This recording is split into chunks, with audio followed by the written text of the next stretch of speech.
Assalamualaikum warahmatullahi wabarakatuh.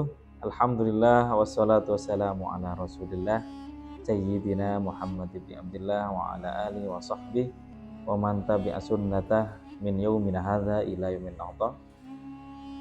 Alhamdulillah kita bisa kembali bertemu di mata kuliah sejarah peradaban Islam dalam keadaan sehat walafiat, dan marilah kita terus berselawat kepada Rasulullah SAW, kepada keluarganya, kepada para sahabat. Untuk tema kali ini adalah sejarah peradaban Islam pada masa sahabat Rasulullah SAW, tepatnya pada era Khulafa ar-Rasyidin. Pada masa ini ada 4 masa. Pertama adalah masa Khalifah Abu Bakar As-Siddiq.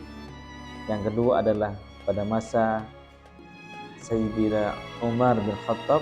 Yang ketiga adalah pada masa Utsman bin Affan, dan yang keempat adalah pada masa Ali bin Abi Thalib. Sepeninggal Rasulullah SAW, pucuk pimpinan pemerintahan Islam digantikan oleh Sayyidina Abu Bakar. Sayyidina Abu Bakar terpilih pada Bai'atul Ridwan, yaitu sistem syura, sistem musyawarah yang dilaksanakan oleh para sahabat, baik dari kalangan muhajirin maupun ansar. Sayyidina Abu Bakar terpilih menjadi khalifah yang pertama dalam sejarah Islam, dan yang pertama kali mendukung adalah para penduduk kota Tarim. Makanya Sayyidina Abu Bakar mendoakan kota Tarim dengan 3 doa. Pertama, kota Tarim akan subur dengan ulama. Yang kedua, kota Tarim akan subur dengan air. Dan yang ketiga adalah kota Tarim akan subur dengan ilmu pengetahuan dan masjid. Pada masa Sayyidina Abu Bakar ini, sistem peradilan tidak banyak mengalami perubahan. Hal ini disebabkan oleh beberapa faktor. Yang pertama adalah Sayyidina Abu Bakar lebih sibuk menghadapi kaum muslimin yang murtad setelah Rasulullah meninggal. Yang kedua, banyaknya peperangan melawan nabi palsu seperti Musailamah al-Kadzab dan seterusnya. Yang ketiga, Sayyidina Abu Bakar fokus menundukkan kaum pembangkang yang tidak mau menunaikan zakat. Dan yang keempat, banyak sekali urusan politik dan pemerintahan, karena ini adalah masa transisi dari masa Rasulullah ke masa Khulafa ar-Rasyidin. Di samping itu, Sayyidina Abu Bakar lebih fokus membangun kota Madinah, sehingga kekuasaan Islam belum meluas ke daerah Mesir, Yaman, Syria, dan sekitarnya. Dalam menghadapi suatu perkara yang harus diputuskan, Sayyidina Abu Bakar selalu melihat isi Al-Quran Al-Karim. Jika ia menemukan hukum Allah di dalam Al-Quran, maka ia memutuskan dengan Al-Quran. Akan tetapi jika tidak, maka ia akan mengambil keputusan berdasarkan dari sunnah-sunnah Rasulullah Sallallahu Alaihi Wasallam. Jika ia belum menemukan Al-Quran dan Sunnah, maka Abu Bakar berinisiatif mengumpulkan para sahabat untuk meminta dan bermusyawarah dan meminta keterangan terkait perkara yang dihadapi. Dan manakala bisa diambil keputusan dengan 3 jalan tersebut, maka ia bermusyawarah dengan para sahabat untuk menentukan putusan yang hendak diambil. Jika semua yang hadir sependapat untuk menetapkan suatu hukum, maka Sayyidina Abu Bakar berpegang pada keputusan itu. Inilah yang kemudian dijadikan dasar untuk ijma ulama dalam literatur hukum Islam. Dalam satu riwayat menyebutkan bahwa pada masa Abu Bakar ini urusan peradilan diserahkan kepada Sayyidina Umar bin Khattab selama 2 tahun lamanya. Tetapi tidak seorang pun yang datang untuk menyelesaikan suatu perkara, karena para sahabat yang berperkara mengetahui bahwa Umar adalah seorang yang sangat tegas. Dan juga karena faktor pribadi kaum muslimin pada masa itu yang dikenal dengan sangat soleh dan toleran terhadap sesama muslim. Sehingga faktor inilah yang sangat membantu tidak terwujudnya selisih sengketa di antara mereka. Jadi hampir dikatakan pada urusan pengadilan pada masa khalifah yang pertama ini, Sayyidina Abu Bakar diserahkan hakimnya yaitu Sayyidina Umar. Akan tetapi hampir selama beberapa tahun itu tidak ada, 2 tahun lamanya itu tidak ada perkara yang masuk karena faktor para sahabat yang sangat soleh dan tidak mengalami sengketa. Yang kedua, pada masa Sayyidina Khalifah Umar bin Khattab, masa pemerintahan Sayyidina Umar bin Khattab ini terjadi perkembangan baru di dalam peradilan. Khalifah Umar memisahkan antara kekuasaan peradilan yudikatif dan kekuasaan pemerintahan eksekutif. Hal ini dipengaruhi oleh semakin meluasnya wilayah kekuasaan Islam, semakin banyaknya beban-beban yang menyangkut bidang peradilan, tugas-tugas yang dihadapi oleh pemerintah dalam politik, sosial, hingga ekonomi.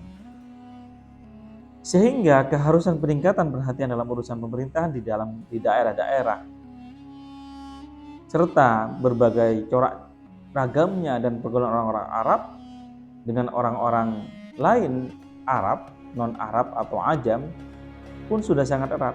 Maka Khalifah Umar mengangkat Abu Darda sebagai qadhi di Madinah Al-Munawwarah.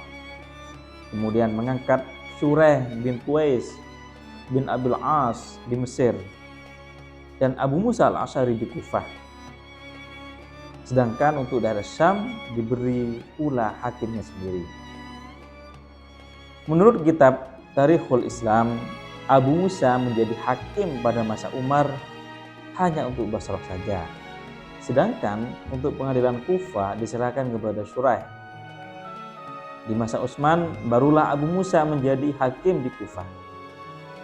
Oleh karena tugas peradilan sebagian dari kewenangan umum itu, maka kepala negaralah yang memegang wewenang ini dan dialah yang mengangkat para hakim untuk perkara-perkara khusus. Karena itulah di waktu Umar mengangkat beberapa orang menjadi hakim, beliau membatasi wewenang mereka dalam perkara-perkara perdana saja. Adapun perkara pidana dipegang oleh khalifah sendiri, yaitu Khalifah Umar bin Khattab, dan oleh penguasa daerah.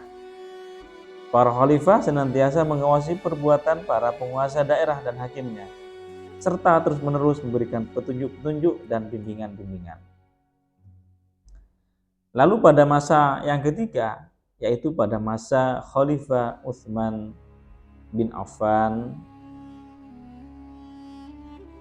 Pada masa Utsman ini, khalifah yang mula-mula membangun gedung pengadilan yang di masa Abu Bakar dan Umar, masjidlah yang dijadikan sebagai tempat pengadilan. Dengan demikian, di masa khalifah-khalifah ini telah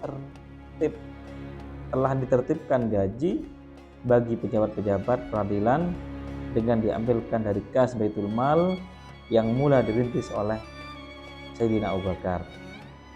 Kemudian pada masa Sayyidina Ali, pada masa khalifah yang keempat,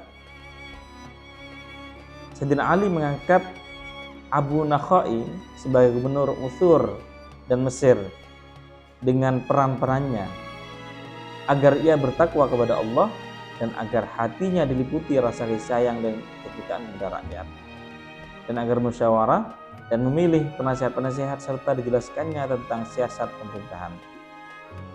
Nah, di dalam permasalahan peradilan, dalam sejarah peradilan di masa Khalifah Rasyidin ini belum diadakan panitera dan buku register untuk mencatat putusan-putusan yang telah dilakukan. Hal ini disebabkan karena qadhi lah yang melaksanakan sendiri segala keputusan yang dikeluarkannya. Pada masa itu, hakim di samping bertindak sebagai pemutus perkara, juga bertindak sebagai pelaksana hukum agar dijalani. Kebanyakan hakim pada masa itu duduk di rumahnya sendiri, menerima dan memutuskan perkara karena pada saat itu qadhi belum memiliki tempat khusus seperti gedung pengadilan seperti di masa sekarang. Kemudian dalam perkembangannya, masjidlah yang dijadikan tempat untuk menyelesaikan segala sengketa.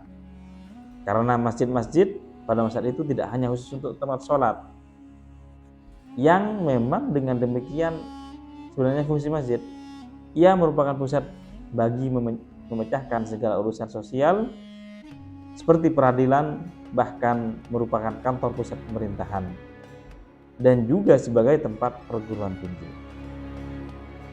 Demikian sejarah peradilan Islam pada masa Khalifah Ar-Rasyidin yang telah saya sampaikan. Semoga bermanfaat, dan jangan lupa tugas kalian adalah meresum, menuliskan resum ini dengan tulisan tangan, kemudian nanti mengumpulkan di e-learning. Selamat menunaikan ibadah puasa. Semoga apa yang kita